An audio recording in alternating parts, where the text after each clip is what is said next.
I'm here with Alex from Slane Irish Distilleries. Good to meet you, Alex. And yourself?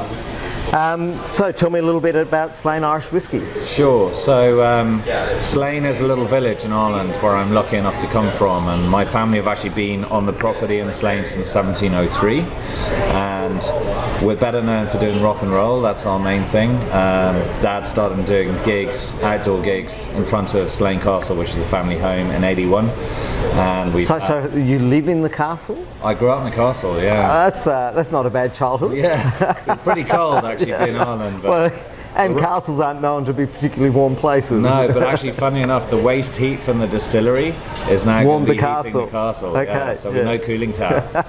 But no, gigs are kind of where we came from. So we just had Guns N' Roses back in May, and over the years we've had the Stones, Bowie, REM, Springsteen, so many bands. Did you get to meet these people? I mean, that's got to have been a pretty nice side benefit. Absolutely, yeah. No, I've been lucky enough to meet a few of them over the years, and obviously try to get a bit of whiskey into them once they're there. Yeah. Well, rock and roll and whiskey sort of hand in hand. Yeah, it's a great fit. But another reason we got into the whiskey business is we are actually a farming family as well. So we have a 1,600 acre farm, and we grow 2,000 tons of barley a year.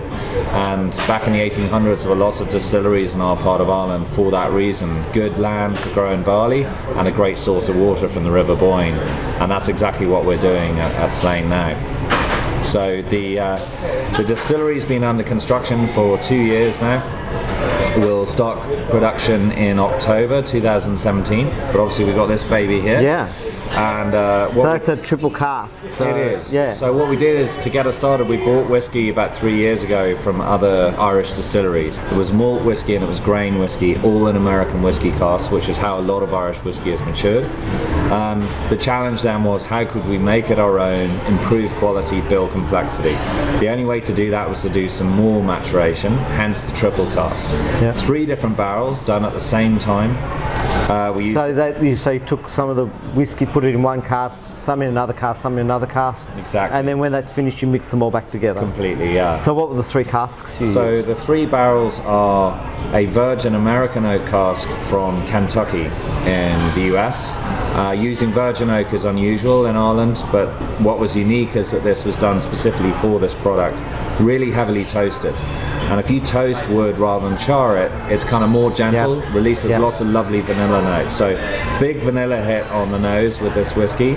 Second barrel is actually a Tennessee whiskey cask, or Jack Daniel's barrel, and that gives a lovely, rich, dark brown sugar, very evident on the nose. Leads to a nice ripe banana note on the palate.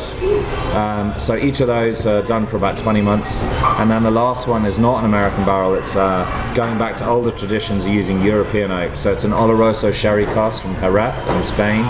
And that delivers a lovely kind of rich raisin, almost date note on the nose and on the palate. And one of the things I love about Slane is it's got a really nice long finish. And part of that is a spice, like a nice brown or a baking spice, and that's really coming from the sherry cask. So all of them were done separately, and then, as you said, we bring it back together again and blend it.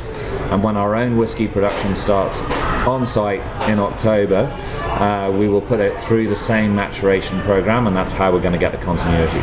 Excellent. Okay, well, look, I'm going to give this a taste in a moment, and then we'll come back and tell you what I think.